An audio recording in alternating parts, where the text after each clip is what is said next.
ভাইজান যখন আমরা একবার অ্যাটাক করে গাড়িতে কাজ মনে হয়। এখন আমরা ঘটনা করেছিলাম, শুনলাম যে ভোজেরহাটের ওখানে কোনো একটা জায়গায় ভাইজানের উপরে আবার অ্যাটাক করা হয়, কিন্তু পুলিশ প্রশাসনের কাছে অনুরোধ করে একটাই ঘটনা ঘটেছে, তার 1 ঘন্টা পরে আবার কি করে এই সাহসটা পায় কোথায়? ভাঙড়ের জমি এই সাহসটা পায় কোথায়? আপনারা দেখতে পাচ্ছেন যে আইএসএফ কর্মী সমর্থক তারা কিন্তু তৃণমূলের যে প্রার্থী বাহারুল ইসলাম, সেই বাহারুল ইসলামের গাড়ি কিন্তু বিক্ষোভের মধ্যে আটকে পড়ে এবং বাহারুল ইসলামকে তারা কিন্তু সাদরে তারা কিন্তু সেই অবরোধের মাঝখান থেকে সেখান থেকে কিন্তু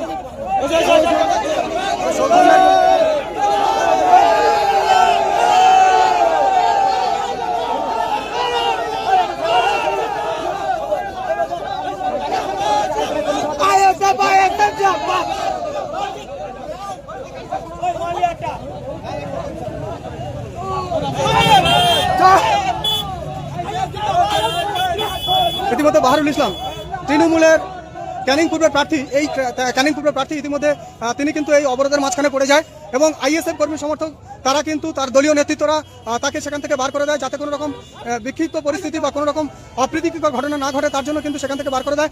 মূলত তাদের দাবি, আইএসএফ এর কর্মী সমর্থকদের দাবি, নওশাদ সিদ্দিকীর গাড়ির উপরে কেন হামলা করা হয়েছে, প্রশাসনের উপরে তারা ক্ষোভ উগড়ে রাস্তার উপরে বসে গেছেন। আপনাদেরকে সরাসরি দেখানোর চেষ্টা করছি যে বাসন্তী হাইওয়ের ঘটকপুকুর চৌমাথা, যেখান থেকে কিন্তু আইএসএফ কর্মী সমর্থক তারা কিন্তু ইতিমধ্যে রাস্তায় দাঁড়িয়ে গিয়েছেন এবং চতুর্দিক দিয়ে যানজট সৃষ্টি হয়েছে। বেহতা এলাকাতে চরিশ্বরের কাছাকাছি এই মুহূর্তে নওশাদ সিদ্দিকী আছেন এবং সেখানে তার উপরে দুষ্কৃতীদের হামলা বলে আইএসএফ এর পক্ষ থেকে অভিযোগ করা হচ্ছে। এটা একটা বড় পরিকল্পনা চলছে আমাকে উত্তেজিত করানোর, অনেক বড় পরিকল্পনা চলছে। রাস্তাঘাটে বিভিন্ন কমেন্ট পাস করছে আমি বুঝতে পারছি, কিন্তু আমি এড়িয়ে যাচ্ছি। মৌলি মকন্দি দিয়ে যখন পার হচ্ছিলাম, আমরা চলে যাচ্ছিলাম দ্বিতীয় প্রোগ্রামে আমাদের, তখন আমাদের মহিলাদের র্যালি চলছিল।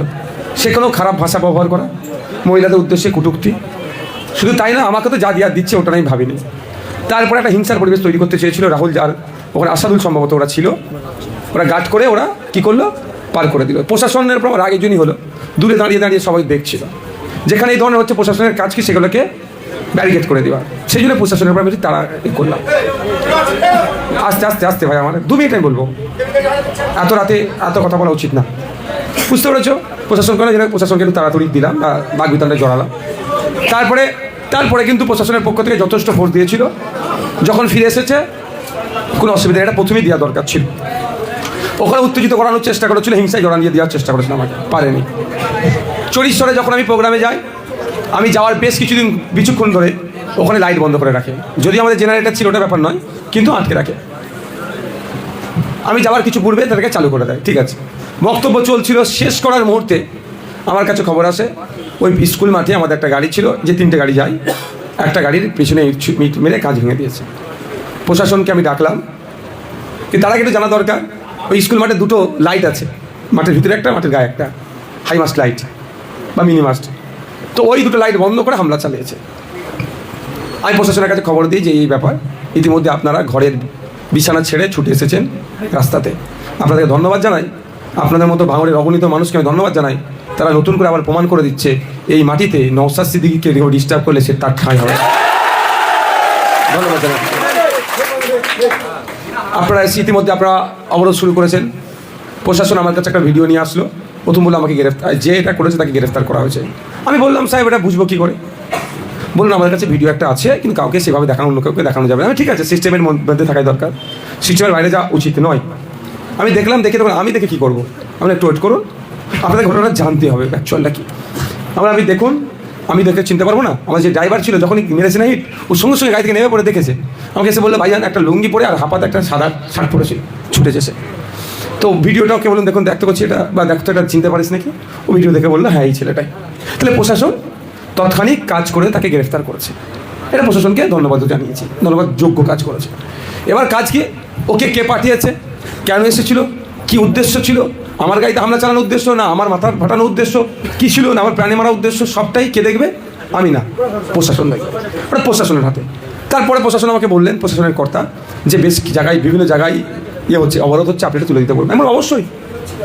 অবশ্যই কারণ হচ্ছে আমাদের অবরোধটা কেন ছিল, যে হামলা চালিয়ে তাকে গ্রেফতার, যে হামলা চালিয়ে তাকে যখন গ্রেফতার করা হয়েছে তাহলে নতুন করে রাখার দরকার নেই।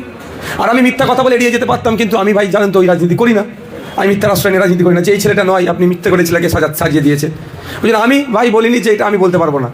আমি প্রথমে ভিডিওটা দেখেছি, বললাম এটা ডিসাইড করবে আমার যে ড্রাইভার যেটা ছিল ছেলেটাকে, সে তো ড্রাইভারকে আমি ইশারা করে দিতেও পারতাম বা ড্রাইভারের নাম না নিয়ে বলতে পারতাম, কারণ দীর্ঘক্ষণ অবরোধ চালাতে পারতাম।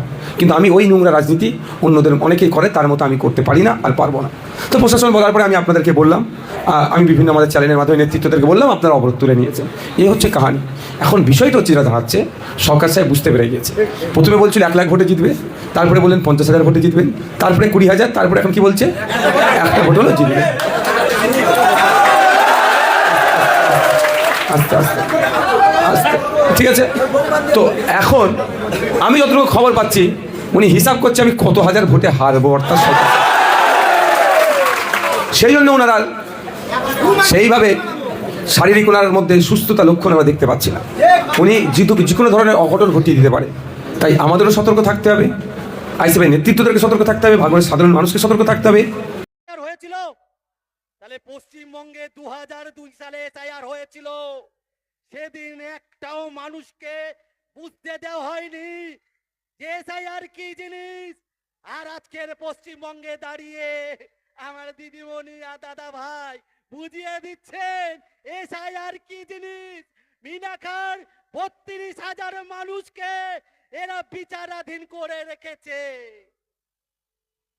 আর বিচারকরা আসছেন আমাদের বিচার করতে।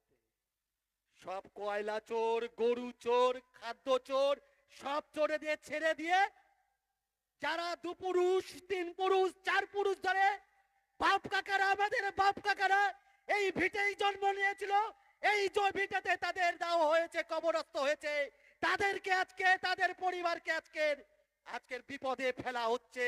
এই সাজালো খেলার মধ্যে দিয়ে মানুষকে ওরা বিভ্রান্ত করছে। এর বিরুদ্ধে মানুষকে গণজাগরণ করতে হবে। পারবেন কি গণজাগরণ করতে? সেই জন্য আজকের পরে আমরা বসবো, এই বিচারাধীন মানুষকে কিভাবে মুক্ত করা যায়। লড়াই যেমন আদালতে হবে, রাস্তায় আন্দোলন হবে। আর আমাদের মাননীয় আরএসএসের নেত্রী, তিনি পশ্চিমবঙ্গে এতদিন মানুষ দাঙ্গা কি জিনিস জানে না। পশ্চিমবঙ্গের মানুষের সম্প্রীতির বন্ধন ছিল, সেই সম্প্রীতির বন্ধন এই মহিলা নেত্রী তিনি নষ্ট করেছেন। আজকের দিনে দাঁড়িয়ে সেই জন্য সামনে লড়াই, এই লড়াইয়ে পা টললে হবে না, পিছু হলে হবে না, সামনের দিকে আমাদের এগিয়ে যেতে হবে।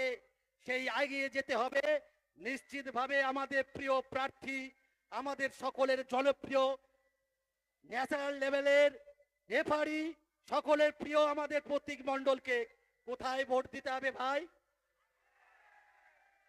তৃণমূলকে তাড়াতে গেলে কোথায় ভোট দিতে হবে?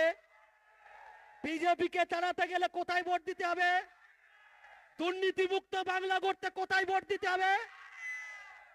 সাম্প্রদায়িক সম্প্রীতির বাংলা গড়তে কোথায় ভোট দিতে হবে? মা বোনেদের বলে দিতে হবে কোথায় ভোট দিতে হবে। মা বোনেরা জেনে গেছে আমাদের প্রতীক ভাই জিতে যাবে 60 থেকে 70 হাজার ভোটে আমাদের নিশ্চিত। আমি শেষ করব আরো 2-1টি আবেদন করে। পশ্চিমবঙ্গের মানুষ কোনোদিন মসজিদ মন্দিরের রাজনীতিতে অভ্যস্ত ছিল না। পশ্চিমবঙ্গের মানুষে সম্প্রীতির বন্ধন